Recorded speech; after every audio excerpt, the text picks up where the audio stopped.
Good evening, everyone. Welcome to Rugby Borough Council's Cabinet this evening. I'm Councillor Seb Lowe, Chairman of the Cabinet. Before we start, I'm obliged to read out the following notice, as this is an in-person meeting. There is no fire drill scheduled in the building this evening.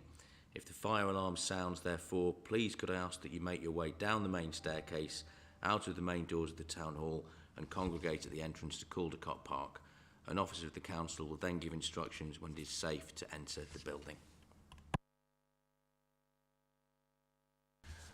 Item number 1 is the minutes of the previous meeting. Are members of Cabinet content for me to sign the minutes of the last meeting? Any dissent from anyone?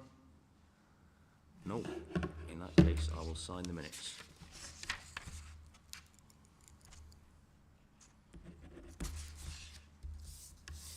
Number 2 is apologies for absence. Do we have any apologies for absence, Executive Director? Chair, we have apologies from Councillor Roberts. Thank you. Item number 3 is declarations of interest. First of all, do we have any declarations of non-pecuniary interests as defined by the Council's Code of Conduct for Councillors? I actually have one to declare myself on item number 5 as a resident of Clifton upon Dunsmore. Do we have any declarations of pecuniary interests as defined by the Council's Code of Conduct for Councillors? And do we have any notice under Section 106, Local Government Finance Act 1992, non-payment of community charge or council tax? No. Fine. Item number 4, question time. Are there any questions, Executive Director? There are no questions, Chair. Thank you. Item number 5 is the Clifton upon Dunsmore Neighbourhood Plan, designation of Neighbourhood Plan area, which is with you, Councillor Simpson-Vince. Thank you, Chair. This is just the start of the process for Clifton upon Dunsmore, and the designation of the neighbourhood plan area matches their parish boundary area.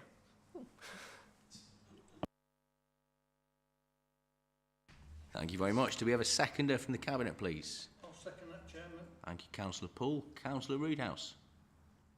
Going to see whether it was me or whether it was going to be the Executive Director. Wish them best on their way. Thank you. Councillor O'Rourke. Thank you for your good wishes. In that case, all those in favour? That is unanimous. Thank you.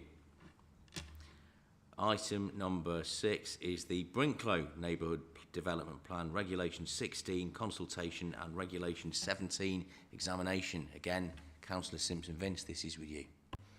Thank you, Chair. Yeah, it's great we've got so many development plans going through.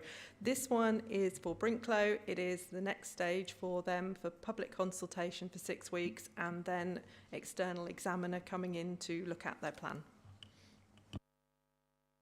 Okay, do I have a seconder from the Cabinet, please? Yeah, again, Chairman, I'll second that. Thank you, Councillor Poole.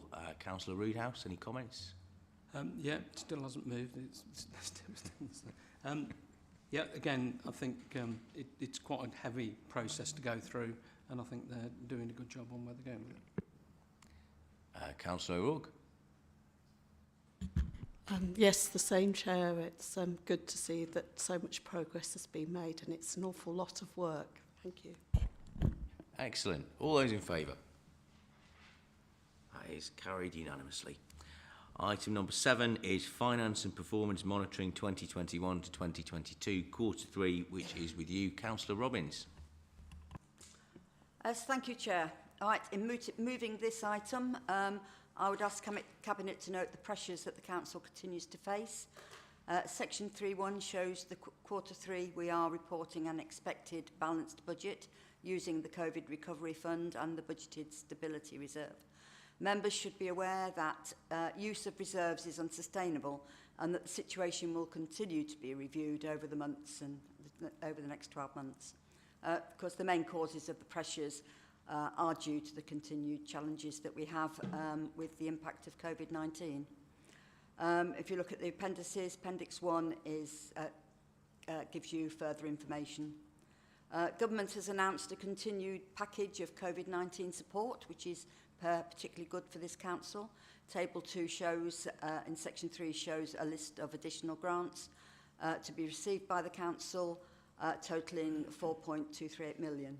And Section 4 of the Housing Revenue Account, that's also anticipated to be in a positive position at year end, and details and variances can be found in Section 4.1 at Appendix 2.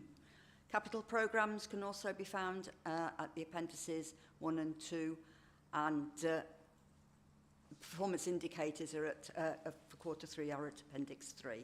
And with that, Chairman, I move the recommendation as printed. Thank you, Councillor Robbins. Do I have a seconder from the Cabinet, please? I'm happy to second that, Chair. Thank you, Councillor Simpson-Vince. And Councillor Roodhouse, any comments? Just a couple of comments on the on it. I note the adverse movement of 1 point. Oh, Councillor Lowe there. Oh, cry. I'll come and swap places. No, £1 million. And then the loss of income on car parks, waste and leisure, which I think is concerning. I do note that the leisure one is starting to move back up, and we're starting to see some greater footfall. So hopefully we would see that coming back in. But of course, I think the car park income loss will still continue for some time. And there's also, on performance, I think the contamination of waste and the recycling seems to be a massive red at the moment, which is concerning.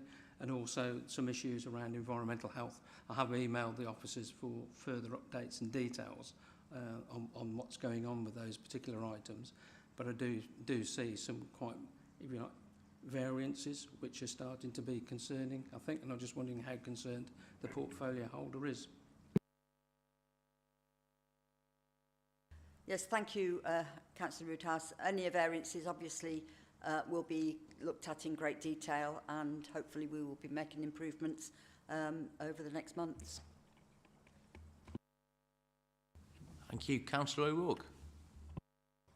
Thank you, Chair. I too am concerned. Obviously, we're in very difficult times at the moment, and it does feel like everything is a bit up in the air in terms of not knowing what our long-term settlement's going to be. And obviously, COVID is going to have an ongoing effect, and we see it in so many different ways. And Councillor Roodhouse has mentioned a couple of areas he's concerned about, and you know, ditto, I'm quite concerned about it as well. I know we're not in as bad a position that we thought we would be because of some of the additional monies that have come in, but it doesn't feel as though it's a sustainable position, and we're all concerned. And I suppose as we get nearer to sort of, you know, the actual budget day, it's how that's going to impact on everybody as well.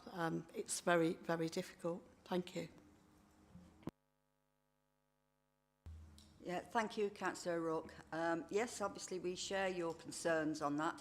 However, you must remember at this time last year we were faced with a similar situation. However, we have, through government grants and various other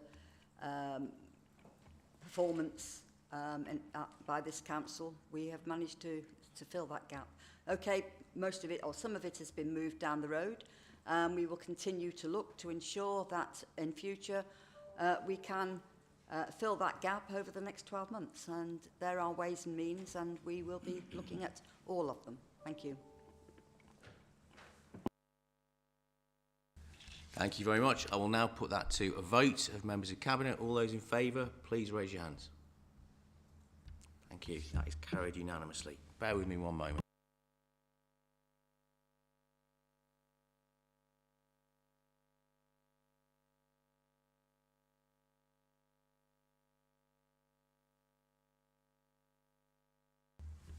Thank you very much. Next item is item number 8, the Draft General Fund Revenue and Capital Budgets 2022-2023 and Medium Term Financial Plan, which again is with you, Councillor Robbins. Yes, thank you, Chair. I'm not going to say a great deal on this. I will move the recommendation as printed, and this, of course, will go to full council on the 22nd of February.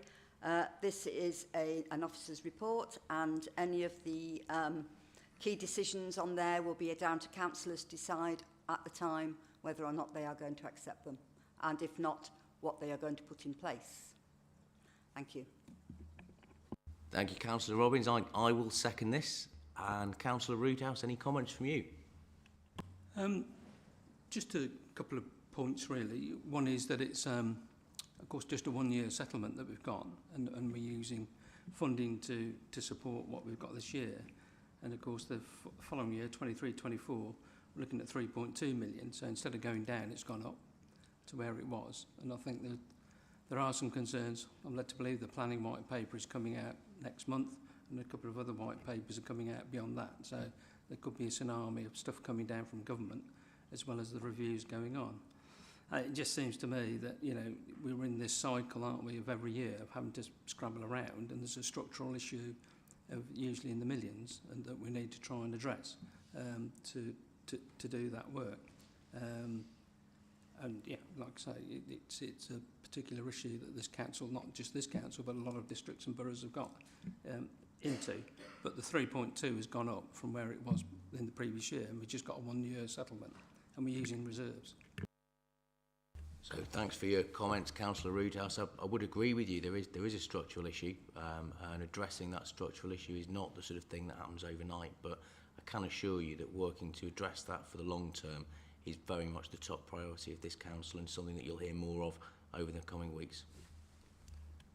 Councillor O'Rourke. Oh, okay. All those in favour? That is carried. Item number 9 is the mayoral guidance for engagements, which is for the last time tonight with you, Councillor Robbins. Yes, thank you, Chair. Yeah, this is basically bringing everything up to date and making sure that we have a proper process for the mayors to go by. I'm quite happy to move it as printed. And happy to second. That's my next question, Councillor Lawrence. Thank you very much. Councillor Roodhouse, any comments from you? You're a former mayor yourself, are you not? No? Councillor O'Rourke, any comments from you? Okay, all those in favour? That is carried. Item number 10 is the proposed extension of the Preventing Homelessness Improving Lives project to the 31st of March 2023. Councillor Crane. Thank you, Chair. Yeah, I'm really pleased to bring this report. It's recommending the extension of the Phil Homelessness Prevention Project for a further year. So it's currently funded up to 31st of March of this year, and both the project partners, Warwick and Stratford, are keen to continue with the project, and they've got the funds to do so. The project's got a great proven track record of preventing homelessness, with 83% of those helped in Rugby over the last year being able to stay in their own homes. So I think it's important that we keep funding this vital service and move the report as written. Well said. I'll second that for you, Councillor Crane. Councillor Roodhouse. No, it's a well worth project to support. It's been delivering some good work on the homelessness front, and it's good to see it continuing, and long may it do so. Good. Councillor O'Rourke. Thank you, Chair. I agree. It's a really, really important commitment that we've made for some of the most vulnerable people in our community. So we welcome it. And as Councillor Roodhouse says, let's hope it continues. Thank you. Excellent. Good. Okay, all those in favour? It's carried unanimously. And then staying with you, Councillor Crane, we have the draft housing revenue account, capital and revenue budgets 22 to 23 and medium-term financial plan 22 to 26. Yeah, thank you, Chair. This is the final update of the draft budget and medium-term financial plan. I'll be presenting both of them tomorrow night at Special Council. So in the meantime, I just plan to move the report for noting by Cabinet. So tonight's speech from Councillor Crane was the trailer ahead of the main event tomorrow. I will second that for you, Councillor Crane, as I will tomorrow. Councillor Roodhouse. Let's all wait until 7 o'clock tomorrow night. The exciting show of the week. You tease, Councillor Roodhouse, you tease. Councillor O'Rourke. Okay. All those in favour? Thank you. Carried unanimously.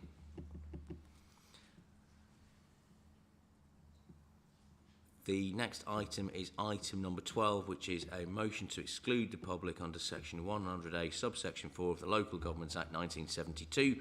I ask Cabinet to consider the following resolution under section 100A, subsection 4 of the Local Governments Act 1972 the public be excluded from the meeting for the following item on the grounds that it involves the likely disclosure of information defined in paragraphs 1 and 3 of Schedule 12A of the Act. Councillor Poole, will you second me? Chairman, I'll second that motion. Thank you. All those in favour? That is carried. Could we cease the live stream, please?